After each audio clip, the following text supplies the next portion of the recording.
I cannot think of anything more foolish than to say that you want to have any kind of divestment or sanctions or whatever, or boycott against a country that, when all is said and done, is the only democracy in the region, is the only place that has, in my view, a pluralist, open society.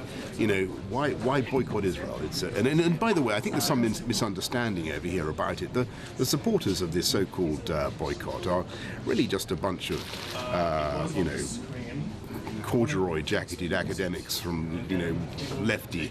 Not anything wrong with wearing a corduroy jacket, I hasten to say, but they're by and large lefty academics who have no real standing in the matter, and I think are highly unlikely to be influential on Britain. And this is a very, very small minority in our country who are calling for this. So bear that in mind. Do you regret your comments?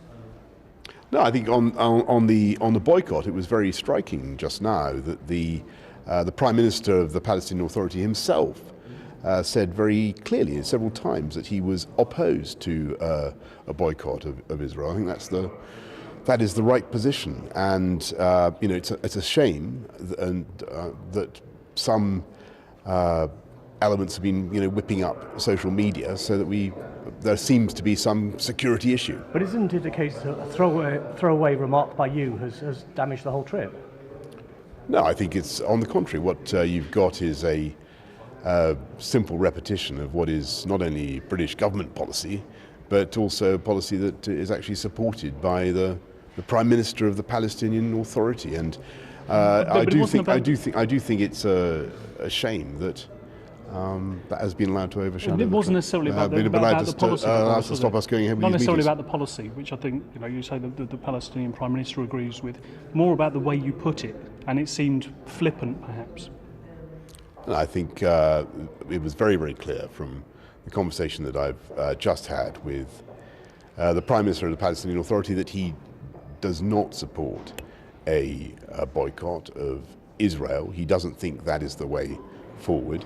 I think what you've got is elements here who do think that's the way forward, who are very vociferous in that, and who want to make a point, and they are using this as a pretext to make that point, and they're obviously whipping people up in such a way as to make some people a bit anxious about the security implications for some of these meetings, and that is a bit depressing.